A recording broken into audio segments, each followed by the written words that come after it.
शांतिपुर गांव अपनी प्राकृतिक सुंदरता के लिए प्रसिद्ध था।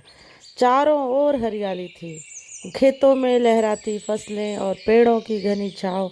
यहाँ के लोग सरल और ईमानदार थे। गांव के बाहरी छोर पर एक घना जंगल था, जिसके बीचों बीच एक विशाल और रहस्यमय पेड़ खड़ा था। वह पेड़ इतना बड़ा था कि दूर से ही दिखाई पड़ता था। उसकी शाखाएं आकाश को छूती हुई प्रतीत होती थीं और उसकी छाल पर अजीब अजीब आकृतियां बनी थीं, मानो किसी ने उन पर कोई चित्र उकेरे हों। गांव में एक किंवदंती प्रचलित थी कि वह पेड़ जादुई था। लोग कहते थे कि जब कोई व्यक्ति उस पेड़ के पास जाता है तो या तो वह लापता हो जाता है या फिर उसकी ज़िंदगी में कोई बड़ी घटना घट जाती है। कई लोगों ने दावा किया था कि उन्होंने उस पेड़ के पास रात में रहस्यमयी रोशनी देखी है। गांव में 3 दोस्त थे, आदित्य, नीरज और सीमा। वे सभी युवा थे और रोमांच प्रिय थे। उन्हें रहस्यों को सुलझाने का बहुत शौक था। एक दिन जब गांव में एक बूढ़ा व्यक्ति उस जादुई पेड़ के पास गया और फिर कभी वापस नहीं लौटा, तो तीनों को लगा कि अब इस रहस्य से पर्दा उठाने का समय आ गया है। आदित्य ने उत्साह से कहा, हमें उस पेड़ के पास जाकर सच्चाई का पता लगाना चाहिए। यह रहस्य हमें जानना ही होगा। नीरज थोड़ा घबराया, लेकिन लोग कहते हैं कि जो जहाँ वहाँ जाता है वह कभी लौट कर नहीं आता। क्या हमें इस जोखिम को उठाना चाहिए? सीमा ने आत्मविश्वास के साथ कहा, अगर हम डर गए तो कभी इस रहस्य को नहीं सुलझा पाएंगे। हमें मिलकर चलना चाहिए।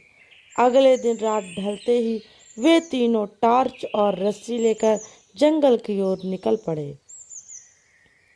रात का समय था, हवा में अजीब सी सर्दी थी, मानो कोई अदृश्य शक्ति वहां मंडरा रही हो। जैसे जैसे वे जादुई पेड़ के करीब पहुंचने लगे, अजीब सी आवाजें सुनाई देने लगी। कभी किसी के हंसने की आवाज आती, कभी रोने की। सीमा घबरा गई। क्या तुम लोगों ने भी वो आवाज सुनी? आदित्य ने सिर हिलाया। हाँ, यह जरूर किसी रहस्य का संकेत है।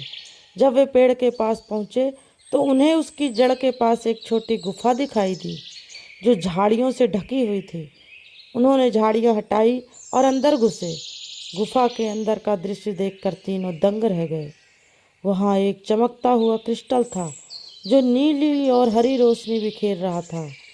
क्रिस्टल के पास एक किताब रखी थी, जिस पर प्राचीन भाषा में कुछ लिखा था। जैसे ही आदित्य ने किताब उठाई, अचानक पूरा जंगल रोशनी से भर गया और एक तेज झोंका आया। अचानक उनके सामने एक दिव्य आकृति प्रकट हुई। वह एक जादूगर था, जिसका नाम विराज था। उसने बताया, यह पेड़ साधारण नहीं है, यह एक जादुई वृक्ष है, जिससे सैकड़ों साल पुरानी शक्ति छिपी है। इस क्रिस्टल में गांव को सुख समृद्धि देने की शक्ति है, लेकिन यह क्रिस्टल तभी काम करेगा जब कोई सच्चे दिल से इसकी रक्षा करेगा। तीनों दोस्त अवाक रह गए। जादूगर के आगे कहा, लेकिन इस शक्ति को पाने के लिए तुम्हें एक परीक्षा देनी होगी। अचानक 4 दरवाजे उनके सामने प्रकट हुए। जादूगर ने कहा, इनमें से एक दरवाजा तुम्हें शक्ति तक ले जाएगा और बाकी तीनों तुम्हें कभी न खत्म होने वाले अंधकार में डाल देंगे। सोच समझकर चुनाव करो। आदित्य, नीरज और सीमा ने एक दूसरे की ओर देखा। उन्होंने फैसला किया कि वे दरवाजे पर कान लगाकर सुनेंगे कि किस ओर से हवा का बहाव आ रहा है। उन्होंने तीसरा दरवाजा खोला। जैसे ही दरवाजा खुला, सामने एक चमकता हुआ कमरा था, जिसमें एक बड़ा क्रिस्टल रखा था। वे तीनों उस क्रिस्टल को लेकर गांव लौटे। क्रिस्टल को गांव में लाते ही वहां खुशहाली छा गई। सूखे खेतों में फसल लहलहा उठी।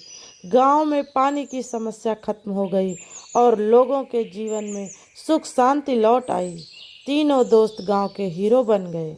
गांव वालों ने उनके साहस की सराहना की और वह जादुई पेड़ अब किसी को डराता नहीं था, बल्कि वह उस गांव की सुख और समृद्धि का कारण बन गया।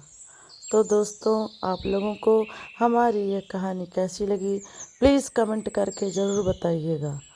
और हमारे चैनल को सब्सक्राइब करिएगा, लाइक शेयर भी करिएगा। दोस्तों फिर मिलते हैं एक नई कहानी के साथ, तब तक के लिए जय श्री राम।